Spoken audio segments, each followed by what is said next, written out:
1, 2, 3, 4, 5, 6, 7, 8. Vous vendez 8 marques différentes. Alors là, c'est écrit que c'est efficace contre les bactéries, les microbes, la tuberculose, les champignons, et aussi contre l'hépatite B et le VIH. Des affirmations loufoques et même dangereuses. C'est à l'aloe vera. À l'aloe vera, d'accord. Et il tue le coronavirus? Oui.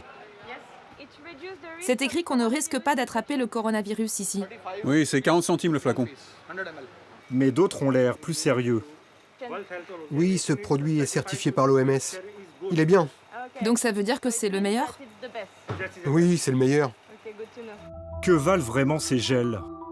Après avoir fait nos emplettes, nous apportons une dizaine d'échantillons différents à ce laboratoire spécialisé dans la certification de gel hydroalcoolique.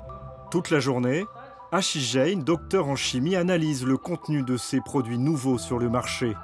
Au premier coup d'œil, son avis est sans appel. À votre avis, ils sont authentiques, ces produits? Non, je ne crois pas. Pas un seul? Ils sont tous faux. Sur l'étiquette, c'est écrit qu'il y a de l'alcool propylique. Mais l'erreur, c'est que la quantité n'est pas indiquée. Celui-là, il n'y a que de l'alcool, mais on n'est pas certain de la quantité. Ça devrait être écrit. Et l'OMS dit qu'il faut au moins 70% d'alcool.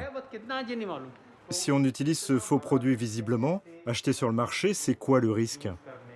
En achetant ça, les gens se disent que ça va tuer le virus. J'achète ça et je me dis que j'irai mieux. Mais en fait, c'est un très mauvais mélange qui peut brûler la peau. Verdict confirmé. Sur les 10 gels analysés, tous présentent un taux d'alcool inférieur à 70%, le minimum légal. Aucun ne peut donc tuer le coronavirus. La chasse aux gels frelatés, c'est la nouvelle mission des autorités indiennes pour éviter qu'ils ne se répandent en Europe ou aux États-Unis. Amandip Chauhan est inspecteur en chef au sein du département médicaments du ministère de la Santé. Ça, c'est un gel hydroalcoolique vendu sur le marché. D'après l'étiquette, c'est l'entreprise Gedar. Mais le problème, c'est qu'elle n'a pas l'air d'avoir les autorisations pour le fabriquer. On va aller sur place pour vérifier tout ça, pour vérifier si ce produit est fabriqué légalement ou illégalement. C'est son 10e raid depuis le début du confinement.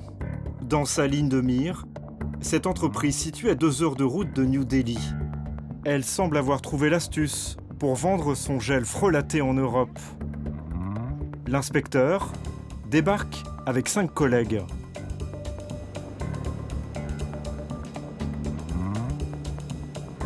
Dans tout le bâtiment, il découvre des conditions de fabrication déplorables. Pas de sas de décontamination alors que c'est obligatoire pour ce type d'entreprise. Des bassines non stérilisées et des cuves à même le sol. Mais aussi des ouvriers qui ne portent ni gants, ni bottes, ni surblouse. Les patrons, 2 frères, qui vont passer un sale quart d'heure. C'est ici que vous fabriquez votre gel? Tout est fait ici, monsieur. Les mélanges, on les fait derrière avec des machines. Mais avant, on s'est lavé les mains. On a commencé à produire car il y avait une demande sur le marché. En fait, vous avez commencé à produire à cause du coronavirus. Oui, monsieur. Mais dites-moi, elle est où votre autorisation? Vous devez avoir une autorisation pour fabriquer ces produits. Celle pour les médicaments? Oui, exactement. J'avais prévu de faire la demande. Donc en fait, vous faites ça avant d'avoir fait la demande. La marchandise est mise sous scellé. 3500 bidons, soit plus de 11 000 € ce jour-là.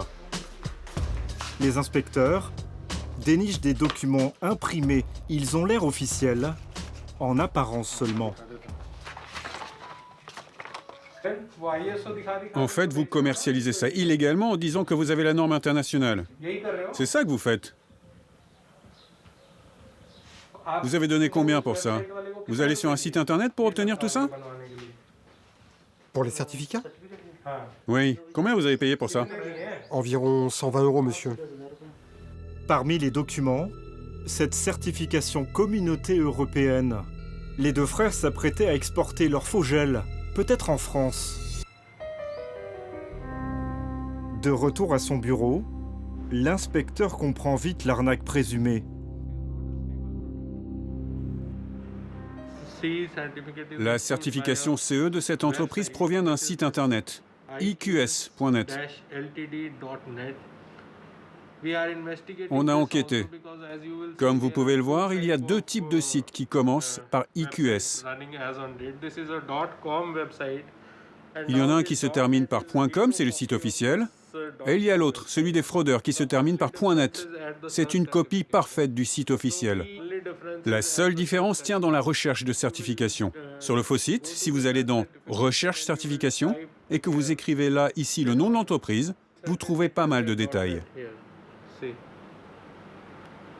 Qu'est-ce qu'on trouve? La certification de l'OMS, l'adresse. Donc on trouve toutes les certifications, c'est bien ça? Oui, même la norme internationale et aussi la certification CE. À l'inverse, si vous allez sur le site officiel, le vrai, et que vous tapez le numéro de certification, le numéro 204 CE55, vous appuyez sur rechercher et là, ça dit aucun résultat. Vous aviez déjà vu ce genre de faux site, ce genre d'arnaque? Non, vraiment, c'est la première fois que je vois ça.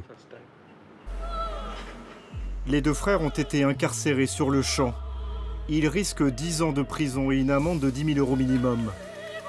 D'autres fabricants, eux, ont réussi leur coup. Et nous-mêmes, nous en avons fait les frais. En avril dernier, du gel non conforme, en provenance de Turquie, a atterri dans l'Hexagone. Parmi les victimes, le groupe France Télévisions.